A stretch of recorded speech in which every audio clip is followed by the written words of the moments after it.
Tonight on HorrorVision, we're going to Pittsburgh, and this is Night of the Living Dead. They're coming to get you, Barbara. Night of the Living Dead was released on October 1st, 1968. Maybe I shouldn't have done the first episode on this movie. Just kidding. As we know, director George A. Romero brings to life the zombie genre, clearly stating, the dead come back to life and eat the living. Several people barricade themselves inside a rural house and attempt to survive the night. Outside, the hordes of relentless shambling ghouls who can only be killed by a blow to the head. That is pretty much how it's summed up for me and summed up for everybody. It's one of the best movies of all time from the 60s. This is one of these types of movies that had the balls to do it.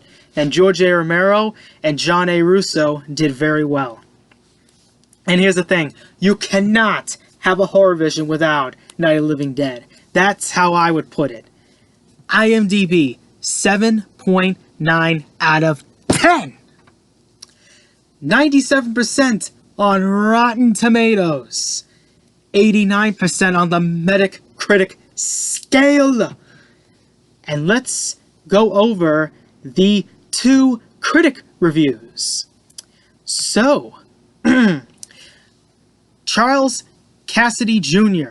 from Common Sense Media states, George A. Romero's classic brought a virtual, unpredictable, I don't know what word he says there, so I'm just going to say predictable, level of realistic gore and disturbing and grotesque features that the fans, many of them children, would want. And trust me, we'll get to that part for sooner or later. Then, this guy by the name of Jack from Empire says, in 1968, George A. Romero changed the rules of the modern horror films with Night of the Living Dead, a black and white zombie flick that was one step up from a home movie, notable for its Vietnam era. And what can I expect? I'm a huge fan of this movie. Huge fan. I don't give a damn how bad some of the stuff is. Even the budget. Like, I don't care. But what I do care about is its copyright system. Most people should know about the copyright system and how it's been, even how YouTube has been using it to be full of absolute shite. So, with the copyright system, you're supposed to at least put the copyright notice with the date and the company that actually released the movie right next to your title of your movie. But before Night of the Living Dead was Night of the Living Dead, it was called Night of the Flesh Eaters. Except they had to change the name because there was another movie that had that, so they changed it to Night of the Living Dead and forgot to put the 1968 copyright notice on the Night of the Living Dead title. And people were starting to duplicate this film, and they had to chase those people down, which they've been doing like since the movie came out. It's insane. I don't know how to even describe how insane this movie is. I mean, people have literally loved this film. I think it's been parodied countless times. I mean, let's go to actors here, okay? Let's go to actors. And as we know, we already know what this whole thing is about, but let's get straight to it. Russell Streiner plays Johnny, which is Barbara's sister. Pretty much a brother, you know, a jackass at this point. But even at least he's not much of a jackass, because at least he helps his own sister out. Jesus. Then comes Carl Hardman, who plays Harry. This guy is both an undeniable character. He's always in denial about everything. But that's what makes him good, because he did came up with a good idea of the cellar, and it actually became a good idea for one of our main characters, which we will get to.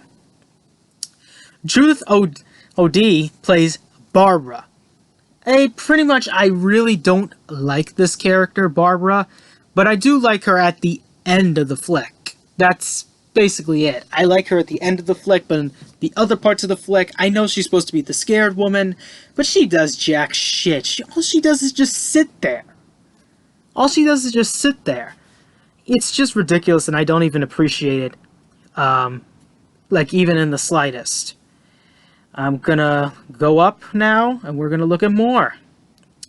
So, Judith Ridley plays Judy, which is we will get to his boyfriend sooner or later, but she plays a boyfriend, and she plays she plays the types like, I'm scared to do anything. Like I know that. Like, she's kind of like having second thoughts. Bill Heinzman plays the first zombie that you see on screen, and my god, he does a really good job of playing that zombie. He literally does a really, really amazing job at that zombie. Marilyn Eastman plays Helen, which is the wife of, Henry Cooper. They're both named, their last names are Cooper, and the character's last names are Cooper. So,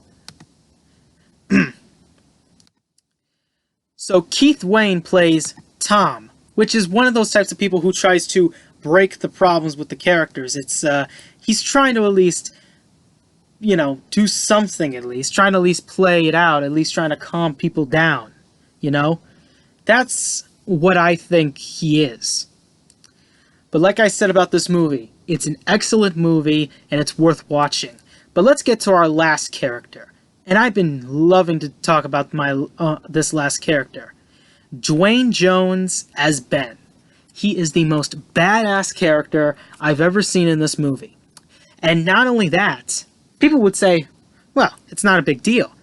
Back in 1968, a black man being in a starring role, that was unheard of.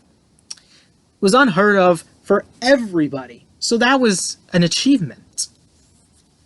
So he's pretty much one of the badass. I mean, he locks the place up. He tries to board the windows up. He puts the TV together. He has the lever action. He plays it pretty well. I mean, he plays old cowboy style lever action. Hello. But this movie has become one of the most craziest things. I mean, it's gory. I think if I want to really say the word here, if I'm that crazy, it's goofy, gory, fun. That's all I can say. It's that. It's goofy, gory, and fun at the same time, and that's what makes it so interesting. The movie itself is just a fun movie to watch. There are some scenes that I can't even look at myself because I do have a little bit of anxieties, but that's how I am. I can't really, there was a scene that I just can't look at, and I can't even show it to you guys because it's that frightening. It's that frightening. But yeah, I mean, this cast and crew has done a very good job of putting a zombie aspect like nobody knows what happened. It could be pendants sent down by God. It could have been space radiation. It could have been a nuclear waste site, for all we care. But, for all we know, it is one thing that we need to definitely stay away from. We need to follow with groups. And that's kind of like what I think this whole movie was about. It was about joining together and stopping the impossible. And trust me, they did a good job of that. And rest in peace, George A. Romero, for this. This is for him, and he is probably one of my biggest fans. He's one of the best directors I've ever seen. And just like the title says in the postcard, they won't stay dead. Don't look at it.